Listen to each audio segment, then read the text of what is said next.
खरूज 34वां बाब जो 35 आयात पर मुश्तमिल है।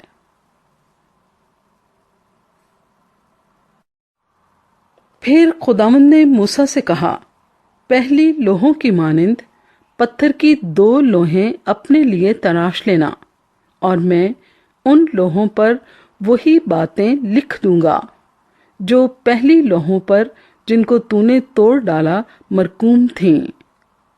और सुबह तक तैयार हो जाना और सवेरे ही कोहे सीना पर आकर वहां पहाड़ की चोटी पर मेरे सामने हाजिर होना।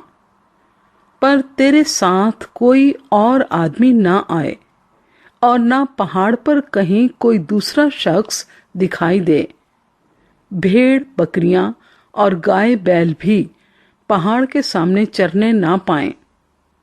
और मूसा ने पहली लोहों की मानिंद पत्थर की 2 लोहें तराशी और सुबह सवेरे उठकर पत्थर की दोनों लोहें हाथ में लिए हुए खुदावंद के हुक्म के मुताबिक कोहे सीना पर चढ़ गया। तब खुदावंद अबर में होकर उतरा और उसके साथ वहां खड़े होकर खुदावंद के नाम का ऐलान किया।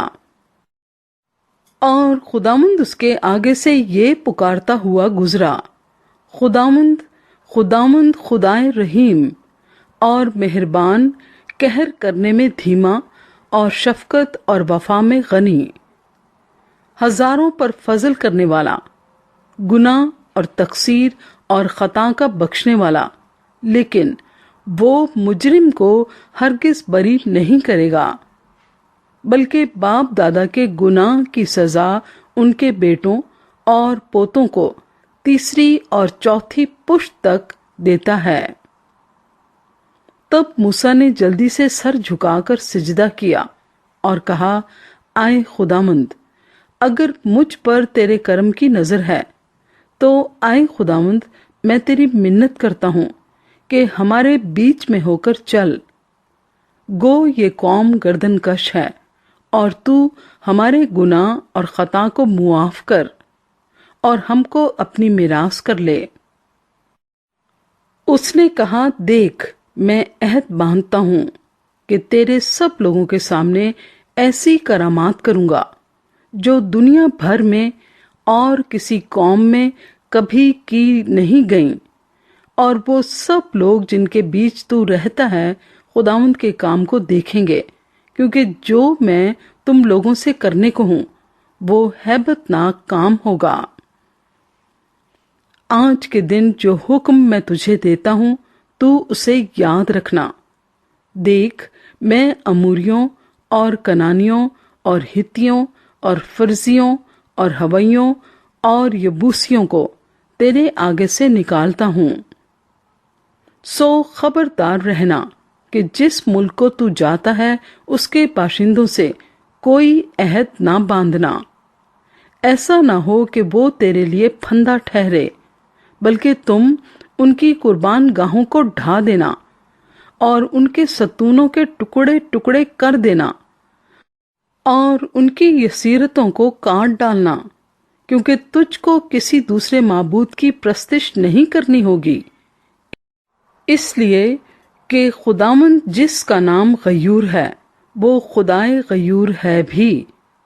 सो ऐसा ना हो कि तू उस मुल्क के बाशिंदों से कोई अहद बांध ले, और जब वो अपने माबूदों की पैरवी में जिनाकार ठहरें और अपने माबूदों के लिए कुर्बानी करें, और कोई तुझको दावत दे और तू उसकी कुर्बानी में से कुछ खा ले, और तू उनकी बेटियां अपने बेटों से ब्याहे और उनकी बेटियां अपने माबूदों की पैरवी में जिनाकार ठहरें, और तेरे बेटों को भी अपने माबूदों की पैरवी में जिनाकार बना दें। तू अपने लिए ढाले हुए देवता ना बना लेना। तू बेखमीरी रोटी की ईद माना करना। मेरे हुक्म के मुताबिक 7 दिन तक अबीब के महीने में वक्ते मोइना पर बेखमीरी रोटियां खाना, क्योंकि माहे अबीब में तू मिस्र से निकला था।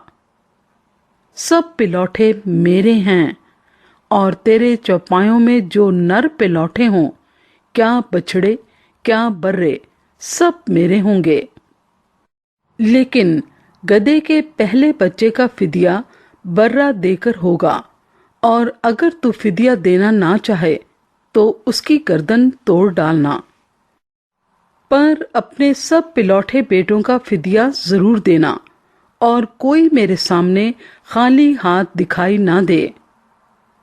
6 دن کام کاج کرنا، لیکن 7ویں دن آرام کرنا۔ ہل جوتنے اور فصل کاٹنے کے موسم میں بھی آرام کرنا، اور تو گیہوں کے پہلے پھل کے کاٹنے کے وقت، ہفتوں کی عید اور سال کے آخر میں فصل جمع کرنے کی عید مانا کرنا۔ تیرے سب مرد سال میں 3 بار خداوند خدا کے آگے جو اسرائیل کا خدا ہے حاضر ہوں، کیونکہ میں قوموں کو تیرے آگے سے نکال کر تیری سرحدوں کو بڑھا دوں گا، اور جب سال میں 3 بار تو خداوند اپنے خدا کے آگے حاضر ہوگا تو کوئی شخص تیری زمین کا لالچ نہ کرے گا۔ تو میری قربانی کا خون خمیری روٹی کے ساتھ نہ گزراننا، اور عید فصح کی قربانی میں سے کچھ صبح تک باقی نہ رہنے دینا۔ اپنی زمین کی پہلی پیداوار کا پہلا پھل خداوند اپنے خدا کے گھر میں لانا۔ حلوان کو اسی کی ماں کے دودھ میں نہ پکانا۔ اور خداوند نے موسیٰ سے کہا کہ تو یہ باتیں لکھ، کیونکہ ان ہی باتوں کے مفہوم کے مطابق میں تجھ سے اور اسرائیل سے عہد باندھتا ہوں۔ سو وہ 40 دن اور 40 رات وہیں خداوند کے پاس رہا، اور نہ روٹی کھائی نہ پانی پیا، اور اس نے ان لوحوں پر اس عہد کی باتوں کو یعنی 10 احکام کو لکھا۔ اور جب موسیٰ شہادت کی دونوں لوحیں اپنے ہاتھ میں لیے ہوئے کوہ سینا سے اترا آتا تھا، تو پہاڑ سے نیچے اترتے وقت اسے خبر نہ تھی کہ خداوند کے ساتھ باتیں کرنے کی وجہ سے اس کا چہرہ چمک رہا ہے۔ اور جب ہارون اور بنی اسرائیل نے موسیٰ پر نظر کی اور اس کے چہرے کو چمکتے دیکھا تو اس کے نزدیک آنے سے ڈرے۔ تب موسیٰ نے ان کو بلایا، اور ہارون اور جماعت کے سب سردار اس کے پاس لوٹ آئے، اور موسیٰ ان سے باتیں کرنے لگا۔ اور بعد میں سب بنی اسرائیل نزدیک آئے، اور اس نے وہ سب احکام جو خداوند نے کوہ سینا پر باتیں کرتے وقت اسے دیے تھے ان کو بتائے۔ اور جب موسیٰ ان سے باتیں کر چکا تو اس نے اپنے منہ پر نقاب ڈال لیا، اور جب موسیٰ خداوند سے باتیں کرنے کے لیے اس کے سامنے جاتا تو باہر نکلنے کے وقت تک نقاب کو اتارے رہتا تھا، اور جو حکم اسے ملتا تھا وہ اسے باہر آ کر بنی اسرائیل کو بتا دیتا تھا۔ اور بنی اسرائیل موسیٰ کے چہرے کو دیکھتے تھے کہ اس کے چہرے کی جلد چمک رہی ہے، اور جب تک موسیٰ خداوند سے باتیں کرنے نہ جاتا تب تک اپنے منہ پر نقاب ڈالے رہتا تھا۔